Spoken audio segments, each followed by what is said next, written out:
Hi, friends. Welcome to the Regenerative Agriculture Podcast. Here's where we have all kinds of fun conversations related to soil health, animal health, human health, and the many ways that they connect with each other. I'm here today with Dale Ficke, who has been a prominent voice in the space of cattle breeding and soil regeneration for several decades. And I'm sure it will be a very entertaining conversation. You know, there's so much work that has been done and that still needs to be done. When we think about genetics, genetic development, genetic improvement, I'm really inspired by this concept of epigenetics, that environment determines genetic expression.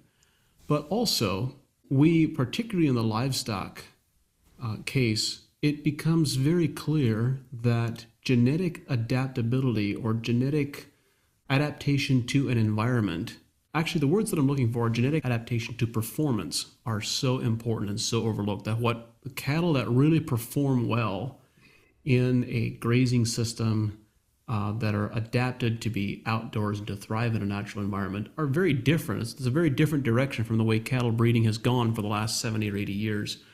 And Dale, you have a front row perspective on that. So thank you for being here. Thank you for all the work that you've done. Can you tell us a bit about your history and story and the context, the scope of the work that you're working on today and how you got here?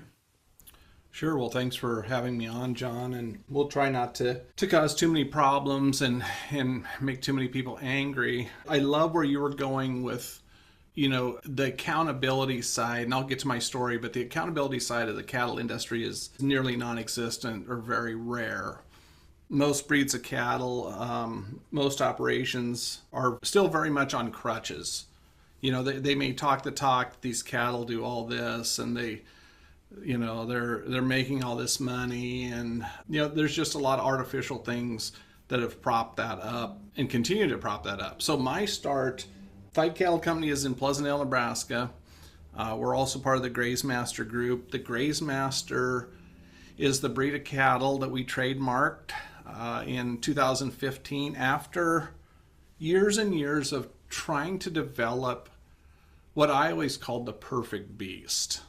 And people will say, oh, it's not the perfect beast, or, mine's better, or this is better. Well, hey, it's the perfect beast for my forages, for my operation. It's the perfect beast to really hang your hat on, that we've done something really with God's hand in aligning, our soil health practices, and then we wrap this breed of cattle around it.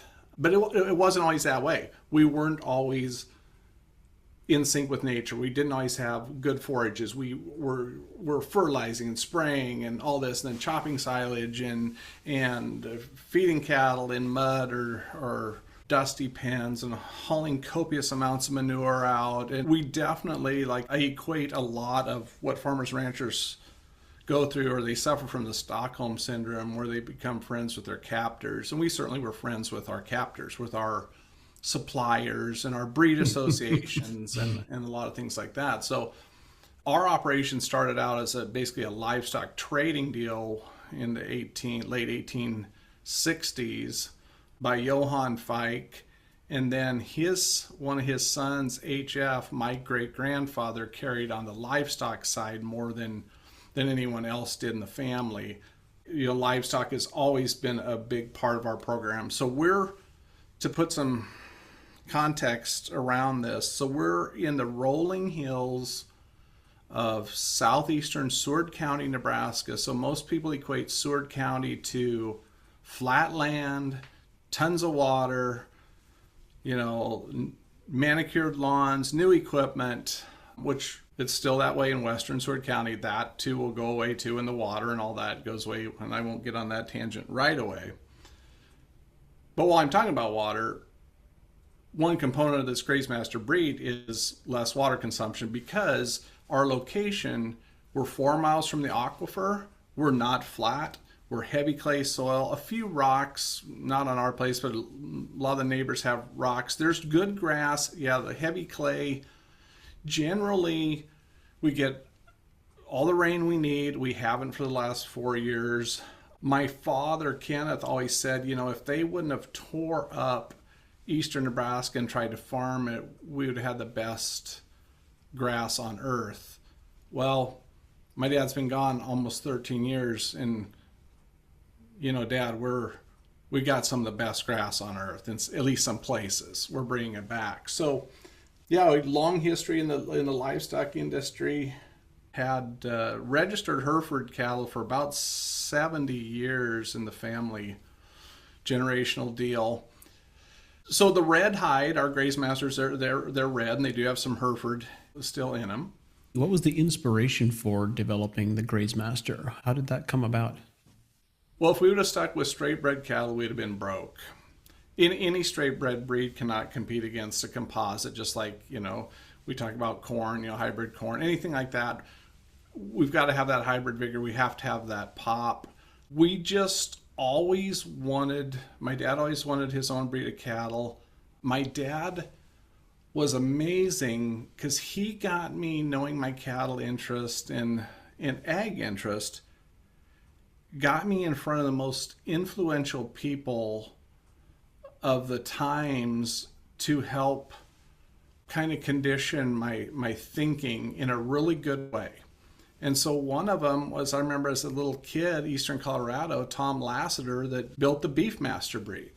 Our principles are a lot the same with the Graze Master deal, except the biggest part of what we're doing different than the Beef Master with our Graze Master is I like them pretty. I like them, form follows function. I like beautiful animals. I couldn't go out and look at crappy animals every day. It may be my only artistic flair is building this breed of cattle and maybe manicuring some wildflowers out in the grass. But we would have been broke staying with straight bred cattle, and we had straight bred Herefords, and we had red Angus, and we had all this, and we tried so many different combinations. We can tell you everything that doesn't work together, which is probably more important than what does in a lot of ways. And so through a lot of trials and everything, we took a theory, really, the genesis of that was my dad getting me to these places. My dad sold Pioneer seed for 25 years and Gar seed for 25 years. But when he was at Pioneer, and a lot of young people don't know this, Pioneer had probably the best beef cattle herd for a very limited time any place in the U.S. They bought every good breed, every good animal, and every breed that they were targeting. And so when I was little, 5 or 6, we'd go to Coon Rapids, Iowa, over to the Garce farm where they had a lot of these bulls that Pioneer were doing and stuff. And what always fascinated me was the crossbred side of it. So they did a composite way back in the day. I think they called them RX3s, and really cool red deals, and I never understood leaving, even though it was harder for my dad, even though he was in all that, to let the straight breds go. I never understood straight bred cattle. My idea about straight breds, they're just here to make really cool crossbreds, and we're doing that, and we could do that any place, if somebody wanted to build their breed suited to their area. But we'll go a little history here. So we try to get away from the Queen of England. So we bring cattle from breed societies over to the U.S., and we still fight with making these cattle fit.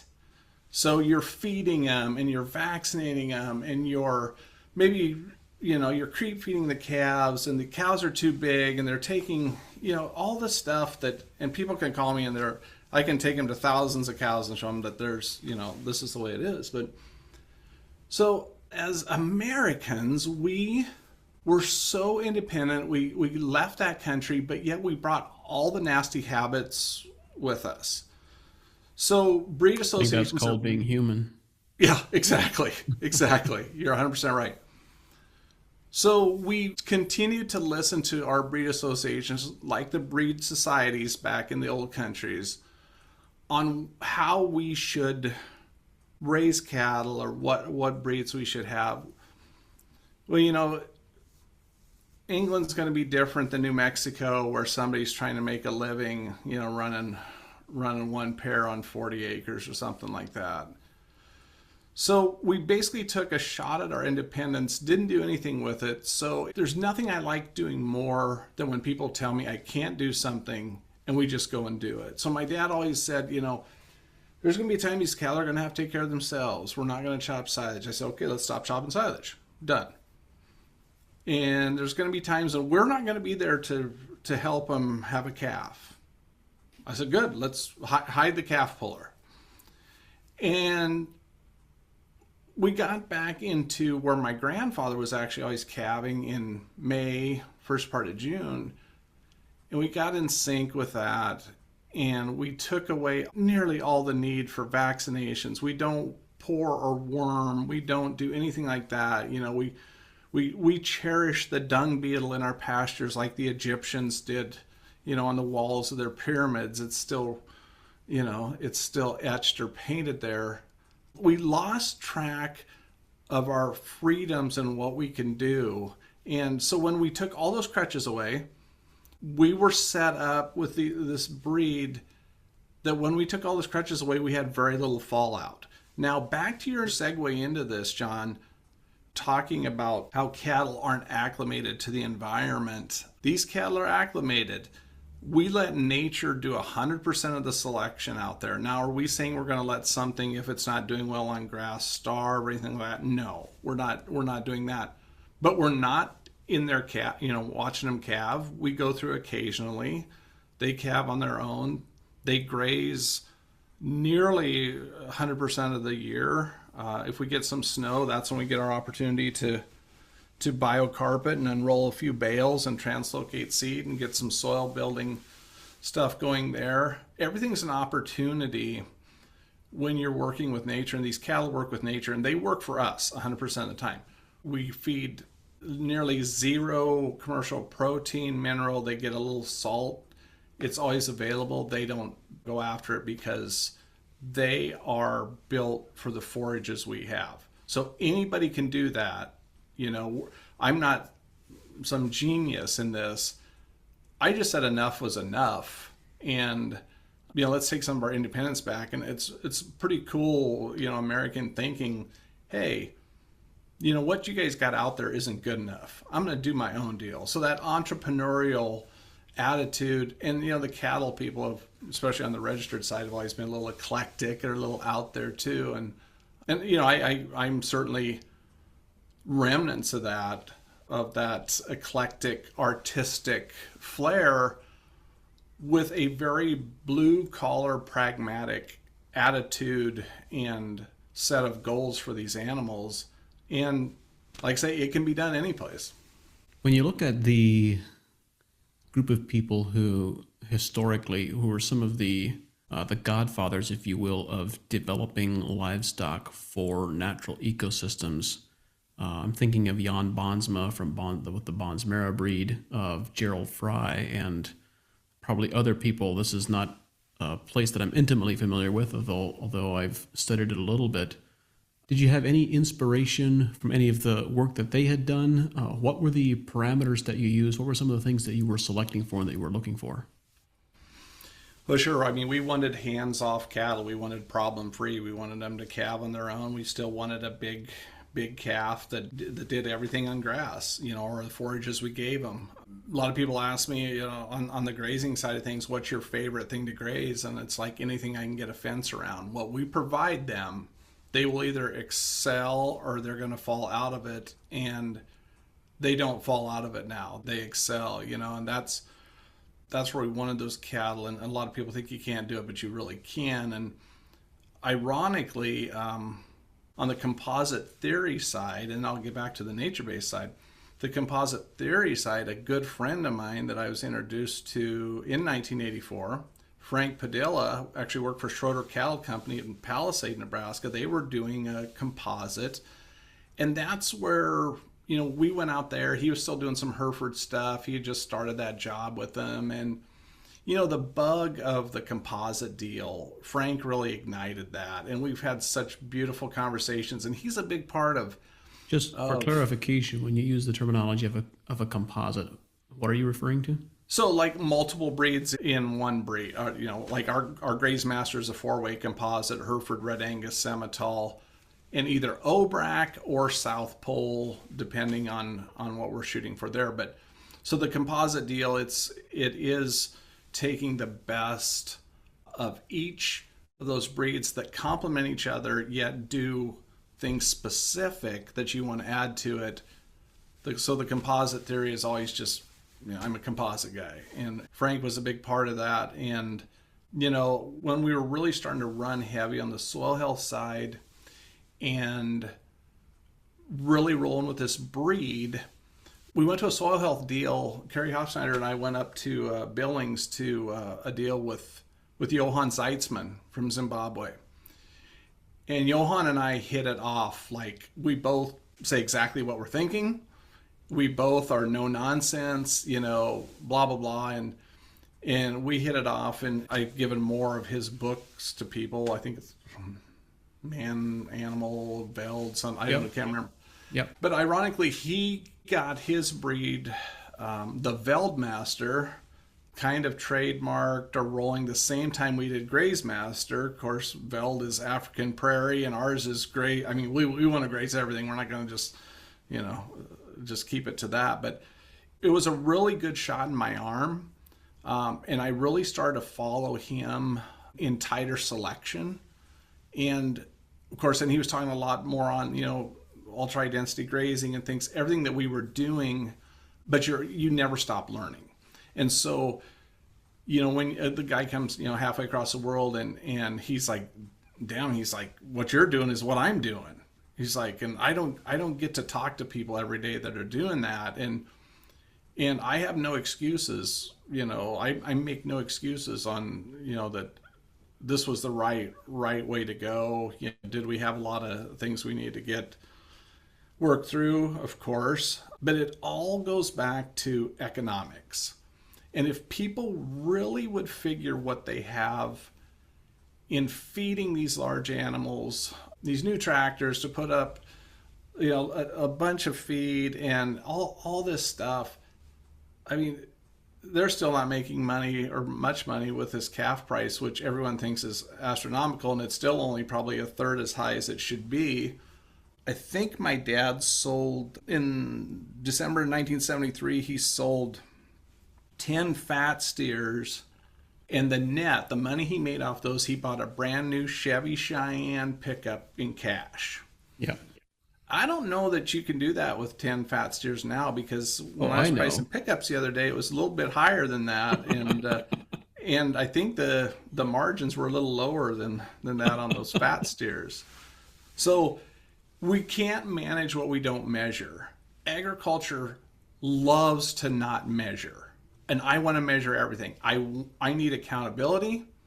I need longevity. I need problem-free. I want it all. I mean, that's just, I jokingly tell people, they said, what was your 2 goals in agriculture? I said, well, building the most accountable breed of cattle on earth and having the healthiest soil on earth. And, I say that half joking, but if you don't have lofty goals like that, you'll never push yourself to doing any better. Yep. My home forte is not necessarily as a livestock person, although I have some passing familiarity with the space.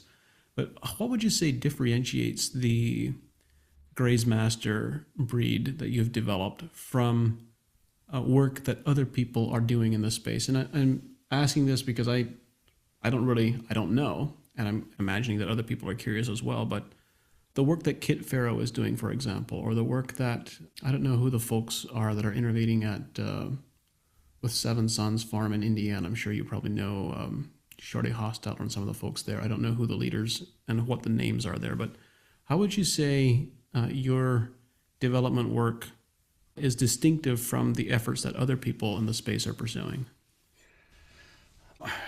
Probably going back to that artistic flair, I'm probably doing a lot of things, or all these operations that have become low input, high profitability type deals.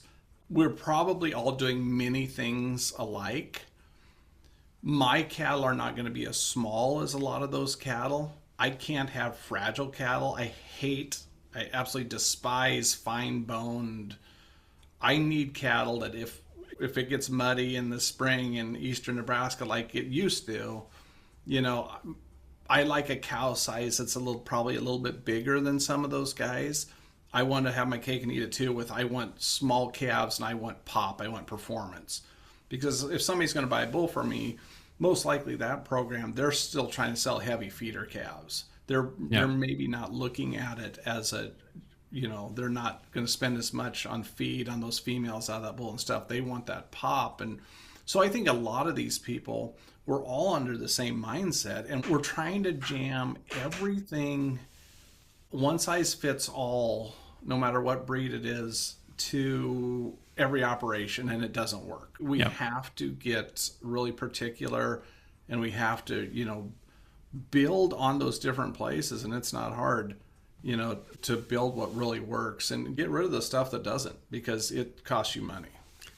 Well, if you look at the natural patterns of how wild animals express themselves in different latitudes, I mean, just simply looking at white-tailed deer, the further north you go, the heavier and the sturdier they become, thicker hair coats, their hide is thicker. It's just they express themselves very differently the further north they go. And the same is true of moose and other wildlife as well.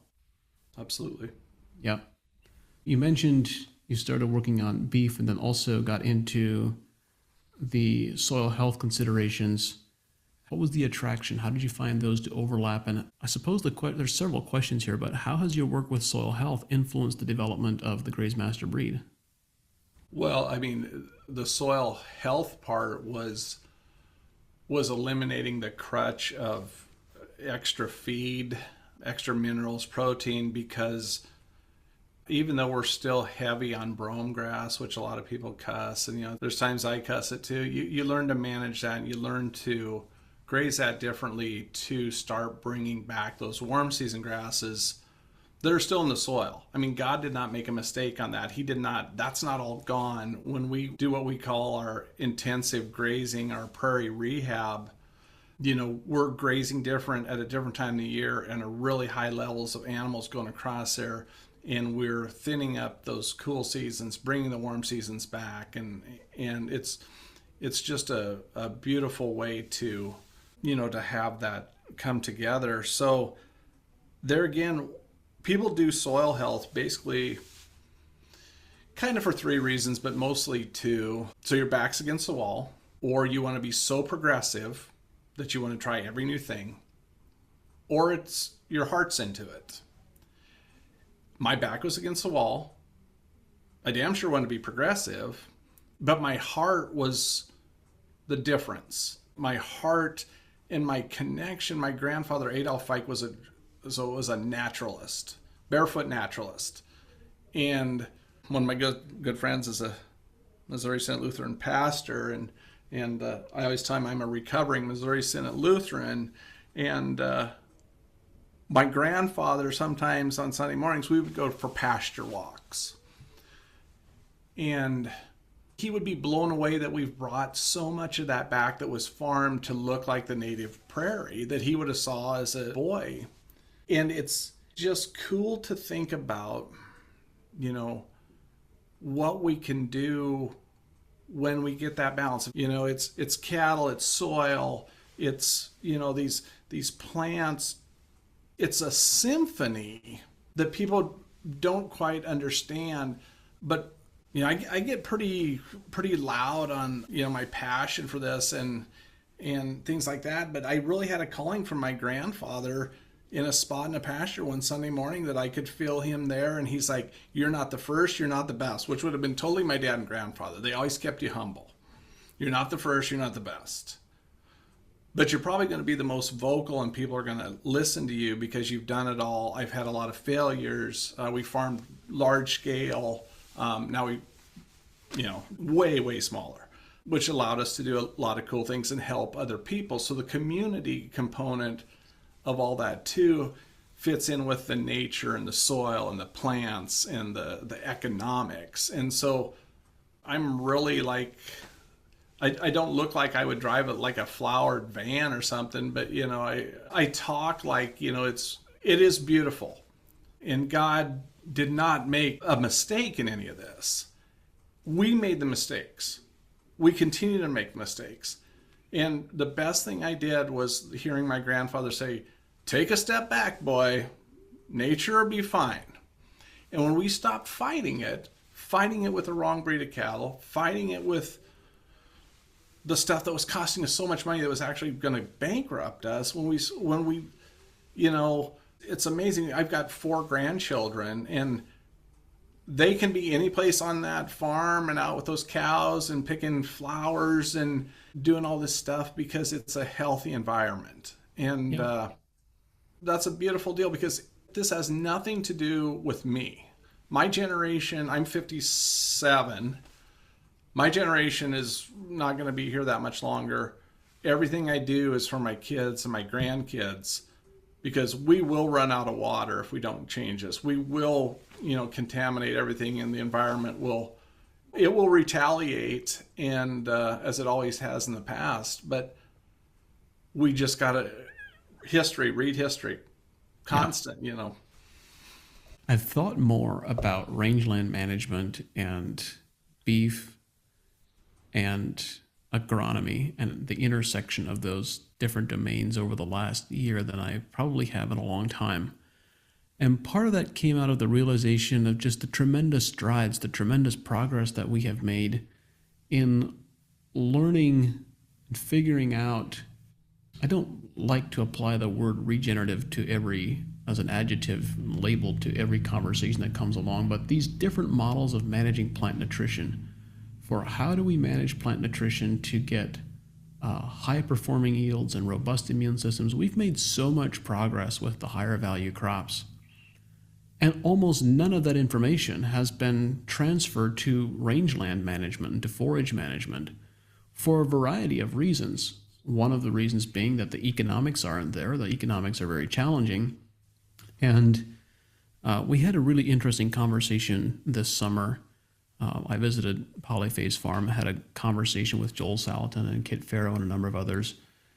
And we were discussing the rate of change, the rate of adoption of known improvements, things that have been well established, for which there is not a shadow of a doubt. And in this particular case, the discussion they were having, they have the voice of experience. I don't have this level of experience or insight. But their assessment was that once something is well proven, like rotational grazing and more intensive grazing management, once something is well proven, it takes roughly between 25 and 30 years to get thorough adoption by the majority of rangeland and cattle managers. And they cited several examples. I don't recall what they were off the top of my head.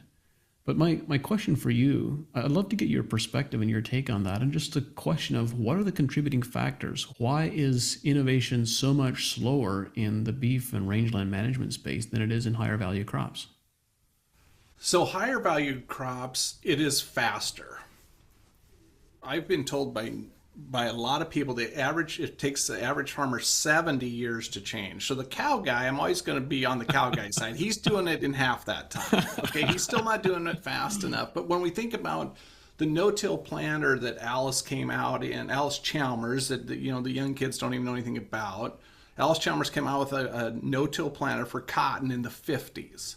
All right, west of us, it's still full on no-till until you get out to the sandy part. So Seward, York, Hall, those counties, they're still tilling everything. It's beyond recreational tillage. It's a crazy sickness.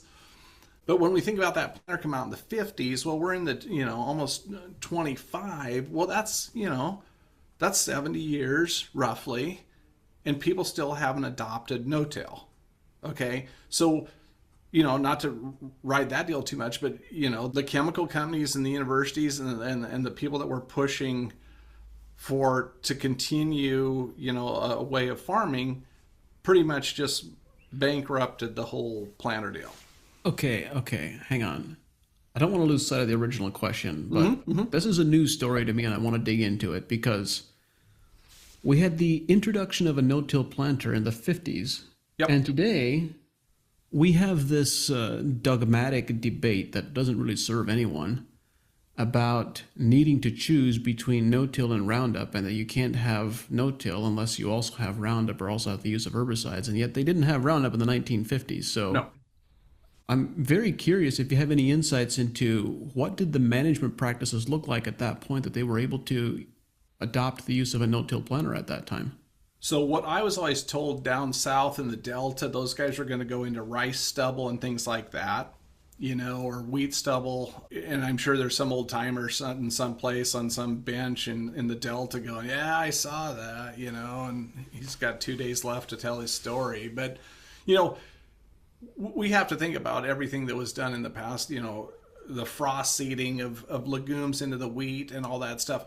My family stopped plowing way before people stopped plowing just because it was in the clay. You tore it up wet. It was clumps. You couldn't hardly raise a crop, blah, blah, blah. So they were doing a lot of different planting just with stuff that wasn't even, my grandfather hated machinery. So whatever he had. But when we think about, the level of change, how long it takes, and then getting back to the original question, John, is so people are scared. So people, they don't like to change. Change is hard, extremely hard for a lot of people. So unless you really have to, you're not going to. Generations are not there in the cattle deal anymore. When I was a kid, my dad bought feeder cattle for some feedlots in eastern Nebraska, plus we had our registered Hereford herd. So we traveled the state and sandhills, everything, extensively. Believe it or not, I wasn't in school much. It kind of shows. But I know every ranch gate and cutoff you can go through the sandhills or whatever. And so a lot of my education came from my mom and dad would stay in the ranch with the ranch owners, and I would get to stay out with the cowboys in the bunkhouse. So that's where I learned a lot of things about characters. Those dudes were some characters.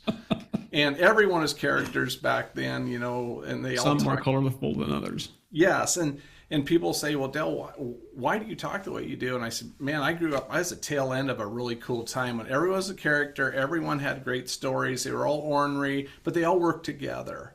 But I remember as a kid, even up until I was in high school, the 80s stopped it. But there would be 3 generations on those ranches. The 80s changed the dichotomy of that because all of a sudden, the young one went to town if they could, or went to do something else. Grandpa and grandma were too old.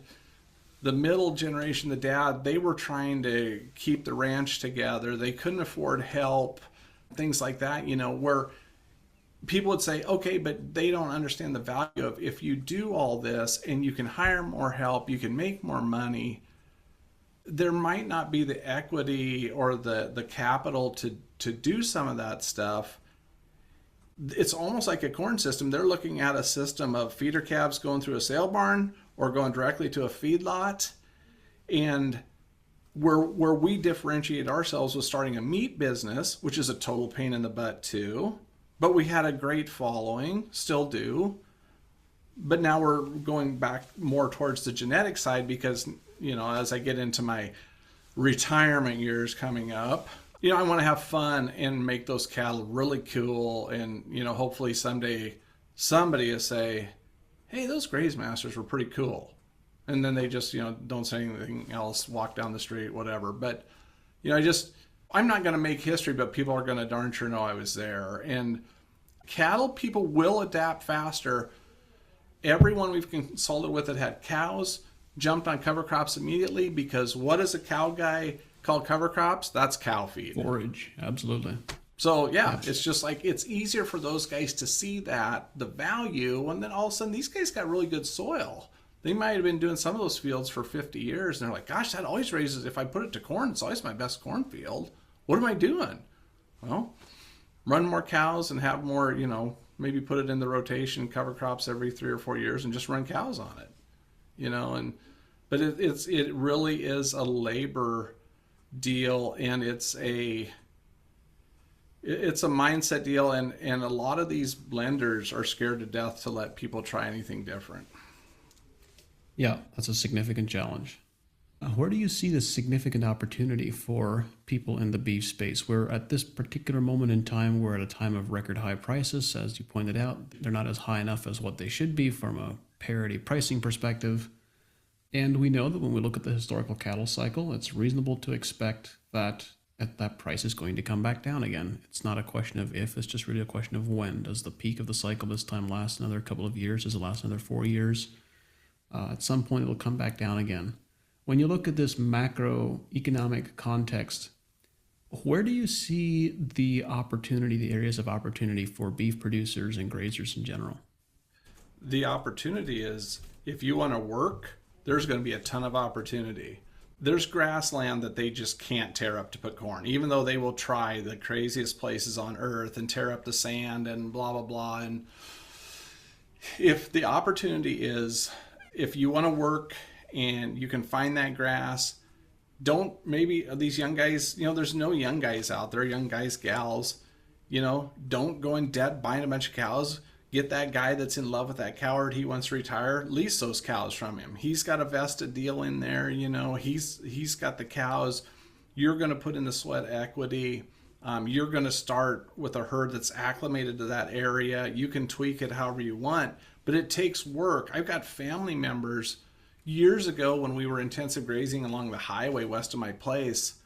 We were moving cows 2 and 3 times a day in cover crops, and everybody's like, oh, did Dell have a prevented planting deal? Geez, that kind of, we don't know what he's got out there. And we called it the rumble bar effect with what we were doing, because we would be fencing and moving cows, and there was rumble bars on each side of that highway, and we knew when people were watching us because they'd veer off and we'd hear the rumble bars. So we called the rumble bar effect what we were doing. But I'd have family members, what are you getting an acre out of that?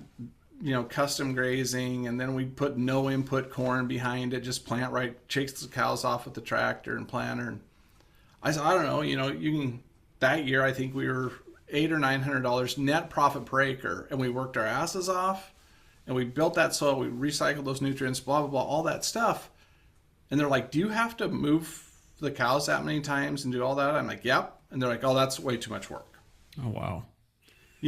So, the whole the whole government deal, I can, blow that wide open too. Like you guys know that, they've got these guys exactly where they want them.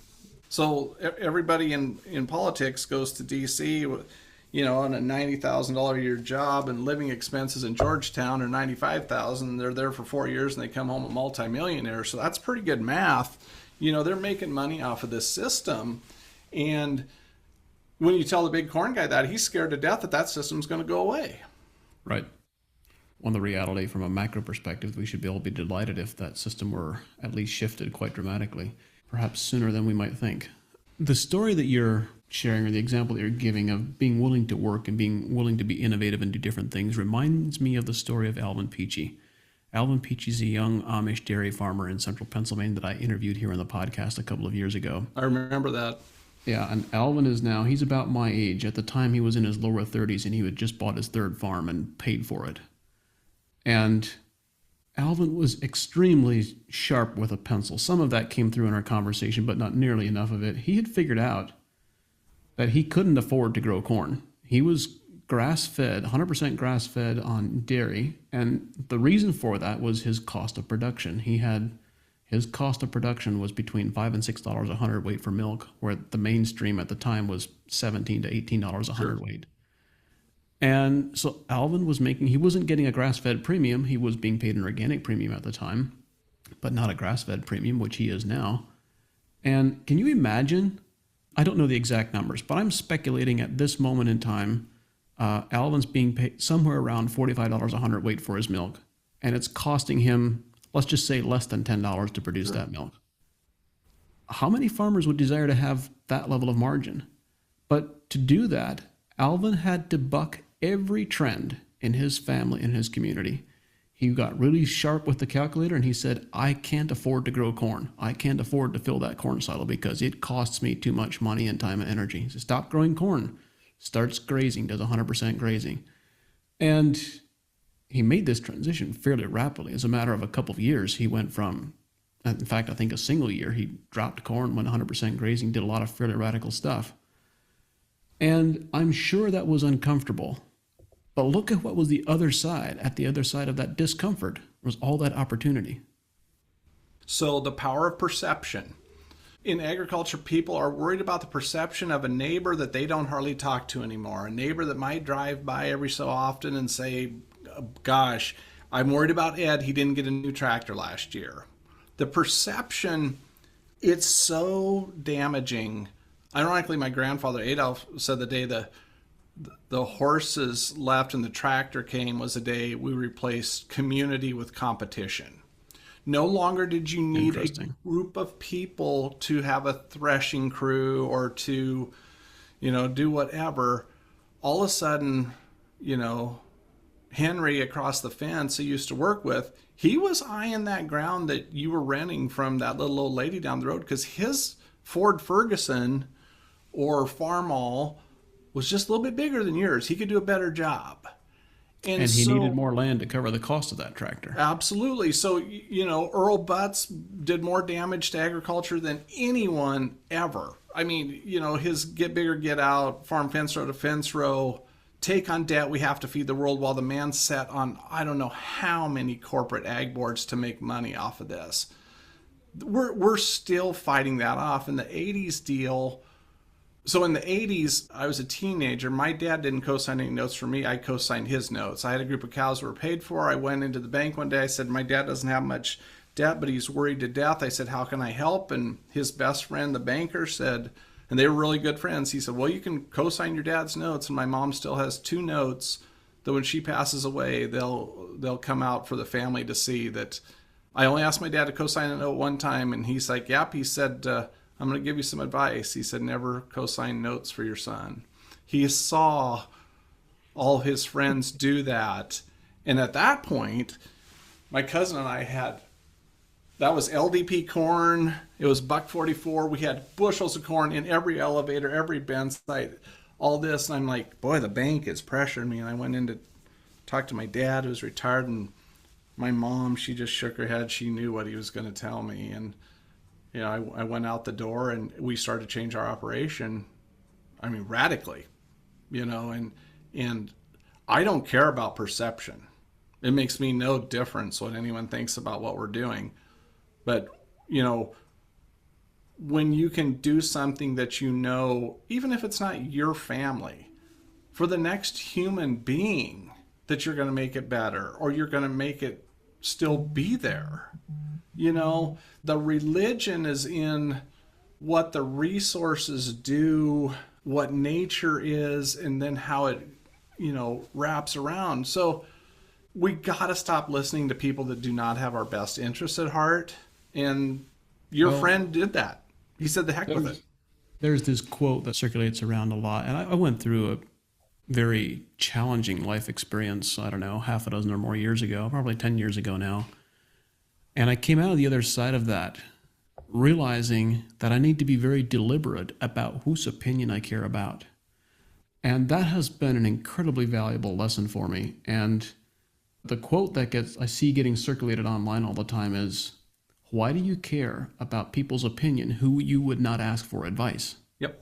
Like if you don't value their opinion highly enough to go to them for advice, why would you care about their opinion? Yep. And that includes people at church, at the coffee shop, in the community, your neighbors, maybe even your family. Yep. I always figured they're not paying my notes back at the bank. If they were writing a check and helping me out, they would have all kinds of say. But all they're doing is criticizing. And so, and they're criticizing behind your back and things like that. There's great people out in the country yet. And that's why this is no longer a movement. Regenerative ag, it's just going to be agriculture. We're going to stop talking about all those words, It's just going to be agriculture and community. Right. But we have to open up our minds to other things and learn about everything really but agriculture in a lot of ways. Right. And I just talked to somebody this morning. They're like, Del, what book you reading? Well, I don't read one book. I read 3 or 4. And so my attention deficit disorder mind or whatever, it's just like, okay, one is Hunting Geronimo, one is Germania, that whole power grab and war after war after war. And one is Plato's Final Days. And the fourth one I'm reading is the total BS Warren Commission report on the Kennedy assassination. And they're like, wait a minute, you're not reading anything about agriculture? I'm like, no, I'm living agriculture, man. Right. This stuff is telling me cool stuff. Right. Every book is a chance to get away and stuff, but every book you read, you'll pick something out, no matter what the topic is. You'll pick something out to make your operation at home better, because it can cross a lot of different lines. One of the topics I've been so intrigued about, and there are many, but one of them is really understanding the fundamentals of how macroeconomics truly works. How does our banking system really work? Not how do people say it works, but how does it really work? And how do macroeconomics really work? And there's part of what got me inspired and interested in this direction was Charles Walter's work from back in the 40s and 50s on raw materials economics. Yep. And I look back at that foundational research that goes back to, he was advocating with, at the time it was the National Organization for Raw Materials, for parity pricing, which you alluded to a little bit earlier on the what would par pricing be today for food and grain production as compared to what it was when we had a balanced budget and balanced economic performance in our economy. Mm-hmm. When you really understand how raw materials works very well, you get a very different perception of how you price your products as a farmer. And a very personal example is a couple weeks ago, there's an ad in the local paper for Thanksgiving turkeys, pasture-raised Thanksgiving turkeys. I know most of the people here in the local region who are in the space. I didn't recognize the phone numbers. I picked up, called them. Our historical source of turkeys isn't available. So I didn't reach anyone. I left a voice message. I said, hey, I want 2 turkeys for Thanksgiving. And got a call back a couple days later. They put down my order and they gave me the price. I didn't even ask about the price. I didn't care about the price. I wanted good pasture-raised turkeys. Oh, and the price is $2.75 a pound. And I cringed because I know when I was in my teens, this is now 20 years ago, we were growing turkeys, selling them for $3 a pound, and we eventually stopped because we couldn't make money doing it anymore. Nope. And so for all of our listeners who, if you're not familiar with raw materials economics, the foundational idea is that you have raw materials coming into an economy, and essentially it's agriculture, fisheries, and forestry, and mining. And everything else is value add to that. And that before, this was the data, of course, is all from before the era of technology and rapid technology development. But for many decades, there was this precise multiplier where every dollar that you paid the raw materials producers multiplied 7 times in the economy in a year. In other words, that dollar changed hands 7 times in a year. Sure. Yep. And you think about that. That means if you want a vibrantly healthy economy, then you need to pay your farmers and agriculture, fisheries, forestry. You pay them really well. Pay your raw materials producers very well. And those dollars rotate 7 times in the economy in a year. And so when the farmer is charging $2.75 for his turkeys, or a barely break-even rate for whatever, if you're pricing yourself low, you are not just hurting yourself. You are hurting yourself first and most, but you are also hurting all of your neighbors from a macroeconomic perspective. Did you ever stop to think about that? Nope. Everything down the line you're affecting. Yes. And people on the commodity side, they're like, when I say, I don't want to be in a business where I can't price my product the way I want to. Even if I need to be smaller, I want to make more money off of each animal or each acre. And they're like, well, there's a lot of opportunity in the grain market. You just have to watch the board. Well, a lot of that's manipulated, guys. Come on. They're going to make their money, and you're going to take what they're going to give you on all that stuff. And now we're seeing a potential bubble bursting deal like I got to see in the early 80s as a teenager.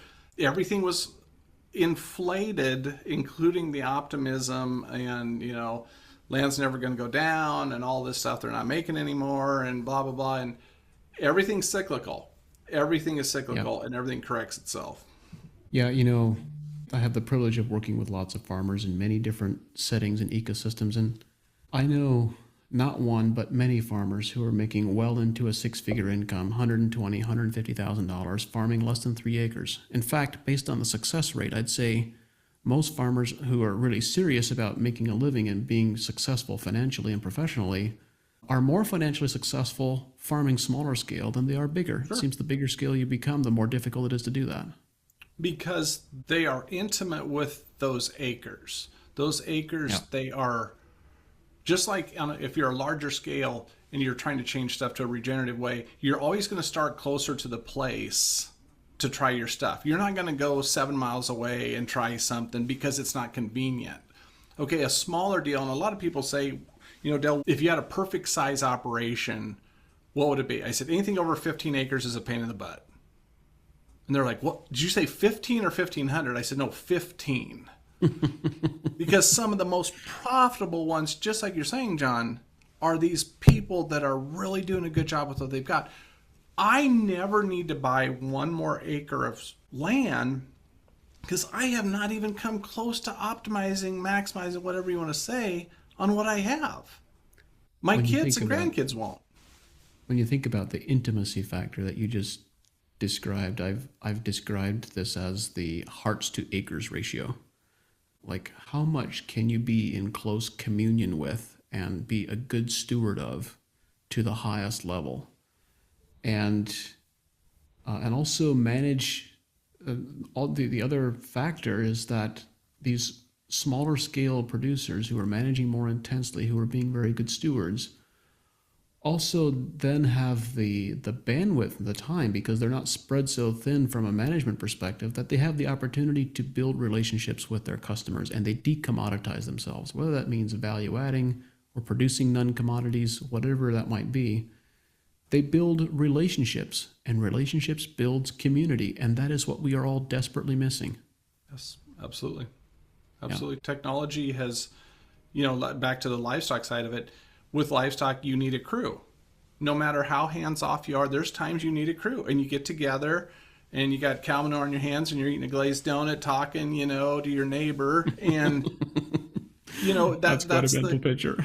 yeah, no, like I like to get it right so you guys can think about it. But so when you're a big grain farmer, not bashing these guys constantly, most of the time I do, but not on this, I'm not trying to bash it. So setting in a tractor seat and being competitive with your neighbor does not build anything really good, because they might take on 2,000 acres. Well, they're not going to have 5 more people helping them to add a bit more technology and a part-time guy. And then we wonder, my dad was always against consolidation of school, churches, banks, all that. He goes, once they start, there's no stopping it. And he goes, that's not a good thing. And everybody's like, no, that's progress, Kenneth, that's progress. He's like, the hell, that's progress. That's going the wrong way. And he fought it and fought it, co-ops consolidating and all that. And now we wonder, these, in a typical area that's big farmers, there's 10 or 12 of them around, and there's no Main Street. They don't need Main Street, everything's getting shipped in, they're buying everything bulk someplace or whatever. And they'll be the same ones as like, boy, I sure remember when I was a kid, how good it was. Well, guys, you were part of the problem. You were part of why this blew apart. And not necessarily, they didn't do it intentionally or on purpose. They got caught up in it. And most of them are so, far into all this stuff, it's hard to unravel it and get out of it. Over the last several months, I've had several conversations where this term of an NPC or a non-player character came up. And the moniker derives from video games, where you have these characters in video games that are just present there all the time. They're not players, they're just present, they're playing a part in the game.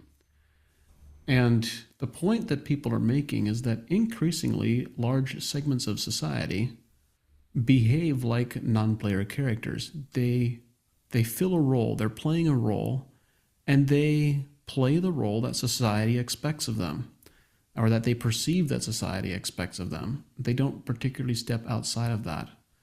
And I suppose another way of saying that, perhaps a kinder way of saying that, is that we go through life subconsciously. We go through life half asleep. We don't pay enough attention to the implications of our decisions and how they affect the communities and the people around us. And so, to your point, many of us as farmers, we have contributed to the demise of our communities, not intentionally, perhaps unknowingly, perhaps unwittingly, but we weren't paying attention. Now that we are aware, now that we've seen the downfall, now we can shift from the subconscious to the conscious and say, you know what? I want to do my part in going a different direction. And now you start playing a different role than just the role that society expects of you. You no longer sleepwalk through life. Or lack of expectations. I mean, there's no expectation. These people have no expectation, like the people you're talking about and all this, we really are asleep. We're numb. We're not conscious with what's going on. We become yes men. Yeah. We don't want to go against that, that whole perception, that whole system, because it is a system. It's not a good system, but they don't want to go against that. And we are not living. And I'm a firm believer when you touch healthy soil, and I've had more pictures of me smelling soil, taking that hit of soil, than probably a lot of people, because I truly believe it. It's all connected. Yep.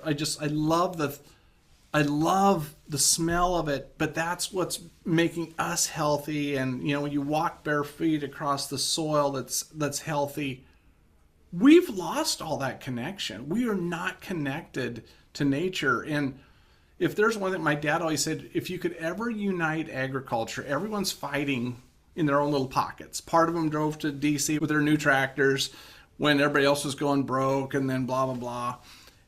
If you could unite them, and I would unite, if I had one crazy dream, I would want to be my own pastor out in the pasture. I'm the worst sinner and beggar on earth, but bring these people, unite them, open up the Bible, read just whatever it was, and let's talk about it. Yep. But out in nature, because we're missing that. And when we miss that, you spoke about, I think it was your father being the barefoot naturalist. Grandfather, yeah.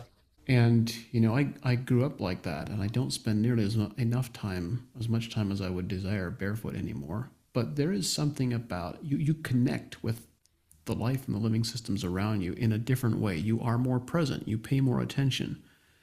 And then you start asking, when you are more present and you pay more attention, you start asking odd questions. Yesterday, we're having Indian summer right now. We've had 2 days of the most beautiful weather that you could possibly imagine. And yesterday morning, I stepped outside and visiting with a friend, and it feels like spring. The day before, the temperature on the thermometer read exactly the same, but the wind cut through you like a knife. Mm-hmm. We were having this conversation like, what? The temperature is the same, the sunlight is the same, there's no apparent differences, but the air today feels balmy. What is the difference in air that feels balmy versus air that is sharp? I don't know the answer to that question. I have some wild guesses, but you start asking questions like that, and far too many people today don't ask questions anymore. Question everything. I told my kids that. My dad told me that. His dad told him that. When I told my kids, you can be anything you want, but question everything. And they took it a little too far, because they're like in everyone's face questioning it. But, hey, we need some people like that in this revival. When men were men, we need to get back to that. But we can't do it by consistently or constantly, the demise of the environment. Right. It's all going against us. And like I said earlier, it will retaliate. And I think it's starting in a lot of ways. But all we can do is each of us, even if you just have a little patch of land, or somebody's like, years ago, they said, Del, what's the best person you work with soil health? I said, oh, that's easy. The little old lady in New York City that's got one tomato plant in a pot of beautiful soil. She touches it every day. She is one with that plant. And we just got to get to be one with all this again, because, we can kind of harness this in a little bit, but we all got to be in it together. Yeah. That is the key piece, that this connection, heart to acres ratio, intimacy, as you called it. When we cultivate that, then the answers come to us. We may not know the answers. We may not even know the right questions to ask, but when we cultivate intimacy, everything is revealed. You got to feel it. It's not the answers coming to us mentally, it's the feel. It's the touching the healthy soil, it's seeing the healthy livestock. It's waving at that neighbor that's not fighting cancer. It's all this stuff, and it's really in our own control to do that, but God's hand is in it all. And our creator did not mess anything up. We've messed it all up. Let's get back to how it started, and we can have our modern flair and little technology, whatever, but we got to get back to the basics. If I can do this, it is so simple, because I'm not the sharpest tool in the shed. Anyone can do what we've done, I guarantee it, and they could probably do it way better.